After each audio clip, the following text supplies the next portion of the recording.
Good morning, my brothers and sisters. Welcome to Be With Me. We're in episode 56, season 2. We're in the final week of Jesus' life.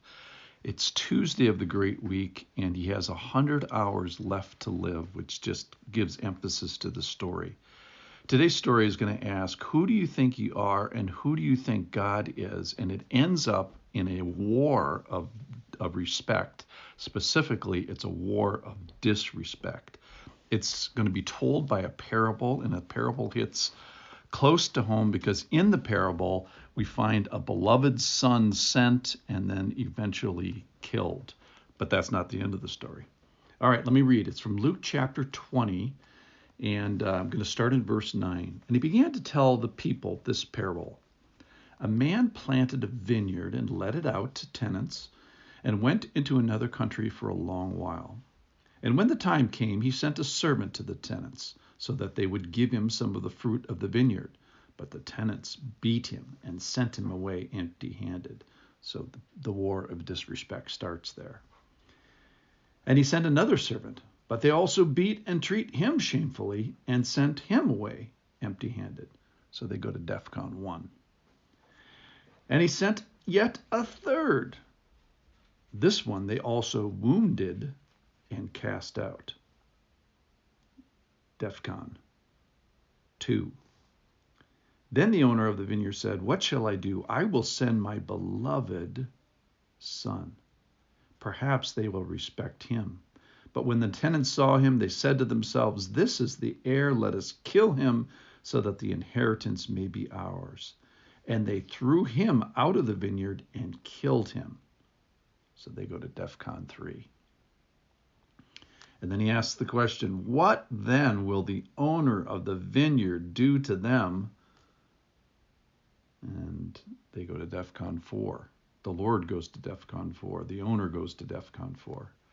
He will come and destroy those tenants and give the vineyard to others. And then this is also a crazy part at the end. When they heard this, they said, this is the people now listening to the parable, they said, "Surely not."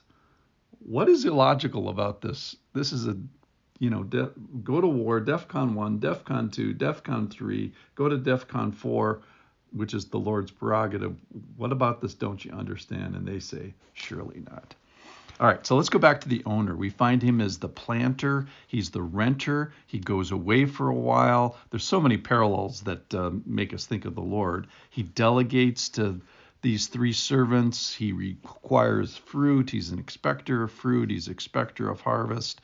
And then he's the son sender. And most importantly, I think one of the key words is this beloved son. This indicates a very special relationship, the word beloved. It even means his only son, his special son. So again, all these parallels with Jesus, of course. And then finally, we find the owner to be a destroyer of the disrespecters.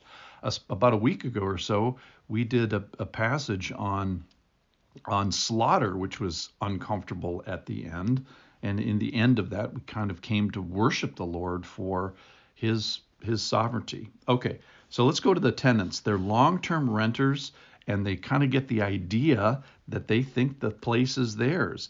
And we find them willing to beat and shamefully treat and wound and cast out and leave the guy with empty-handed, no tribute to this owner. And then finally, we find them willing to kill. So the wrong thinking causes all this, is that the inheritance is ours. So they have this very high view of themselves. They think they're not renters, they're kind of owners, and they have the authority and the power to destroy, so they kill the guy. They think that there's never going to be an accounting, so they treat him bad now. And what we find here is that the Lord, that this is not about stuff. It's not about fruit necessarily. It's about respect. And we find that in verse 13, the owner of the vineyard says, "What shall I do? I'll send my beloved son. Perhaps they will respect him. They will think about him in the right way, and then their behavior will follow that." So as you heard at the end of the parable, I'm like surprised. It's like these people choose to go to war, go to DEFCON 1, DEFCON 2, DEFCON 3, and when the Lord goes to DEFCON 4, they say, "Oh, that's not how the owner should be." When he has all these examples of previous levels of disrespect, it makes me think that of Karl Clausewitz's 1830-ish quote, "War is the continuation of politics by other means." In other words, these people were thinking wrong, and so they started to act in behavior in warlike ways in the war of disrespect. So they didn't respect, and then they went to war showing their disrespect. And then at the end, basically, they're saying, we didn't do anything wrong. So I think the crux of the story boils down to they have a very high view of themselves, a very low view of God and the Son. So in conclusion, let's not think that this world is ours. He is the creator. And let's not think that fruit isn't required and expected of us. And most importantly, this deference, this respect to the authority, power of God. Let's respect the Son. Let's respect that he is creator. Lord, you made the earth. You made plants and all good things. And you are the owner of this earth and this world, and you're coming back. I may not like your timing, but help me to like it. Help me to like this waiting period where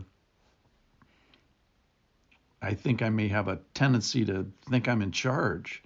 Let me respect your emissaries, your prophets, your authorities, your church leaders, your pastors.